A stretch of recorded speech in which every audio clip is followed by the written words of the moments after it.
what am I? I'm nothing. Like, oh, you should be so lucky.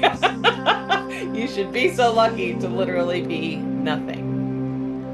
पूर्वा सन्ध्या प्रवर्तते। Absolutely. Absolutely. And it's just a good indicator as we kind of talk about this of just seeing how ingrained this whole identity thing is in the human experience at the level of human consciousness. It's so intricate, right? And so all pervasive.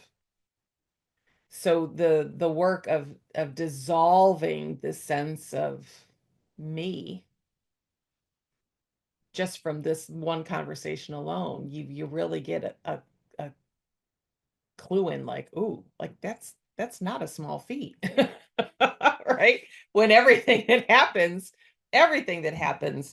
mind looks at it and it makes a choice about it, right? It's going to pattern after both. One side is going to pattern after it consciously, the other side, it's going to get thrown in at the level of the unconscious, but you're patterning after both. So everything that happens, you're identified with in two different directions.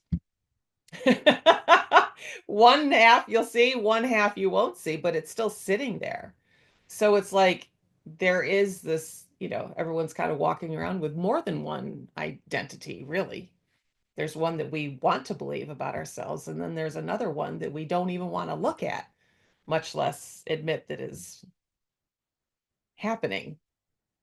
So yeah, it's a big deal. And I just wanted to say too that as everyone was talking, a couple notes that I did make, and I liked this, Pete, when you brought up age and how getting older in some ways is more challenging and in other ways makes it easier. And I certainly don't disagree with that. And I was thinking from a woman's perspective, a big challenge in aging is that a woman goes from being, you know, from maybe being used to having people men make comments to her as she's young and vivacious and beautiful, and then she becomes invisible, later in life. And when your identity is wrapped up in how you're perceived by others as being, desirable to whatever degree, and now you're invisible, that right there is an enormous challenge to the ego. I mean, just huge. And that's something that a woman who was used to that in her youth and was, and took the steps to always look her best because she liked getting the attention and that kind of a thing, that woman's going to struggle as she ages unless she emotionally really matures beyond that.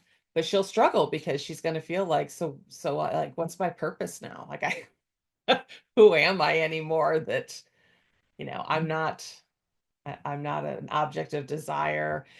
Your kids move out of the house. I'm not even a mom anymore. I'm like, what am I? I'm nothing. Like, oh, you should be so lucky. You should be so lucky to literally be nothing because that truly is the journey. The journey is into the void, into the nothingness, the space from which all things emerge.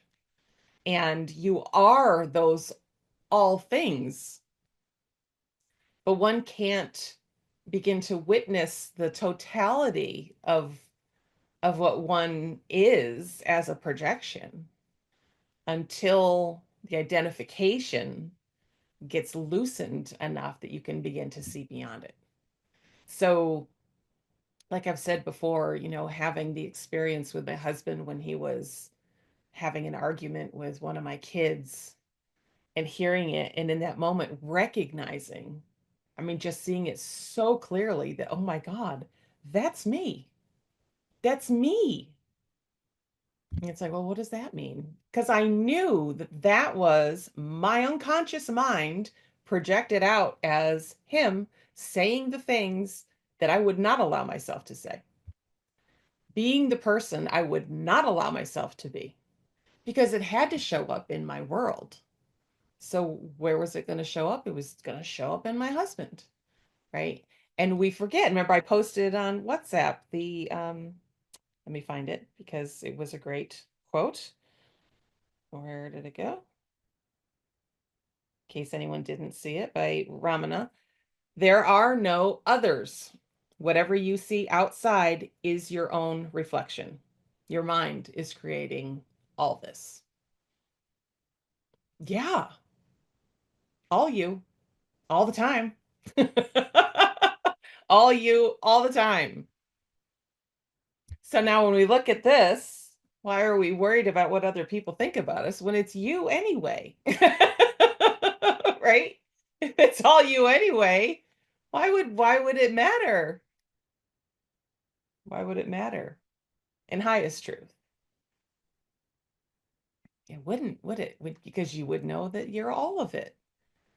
You're the one passing the judgment on the one who's doing the stupid thing, or the one making a fool of themselves, or the one garnering attention for whatever reason, right? And you're the one who comes in as the savior to say, "Oh, honey, we all do that." No bother, we all do that. Or you're the one who comes in as the perpetrator and says, "Don't you know better? Were you raised in a barn?" Right? Sit with that. You're all of that. So shouldn't you be so lucky as to not know who you are? As to not know who you are and not care.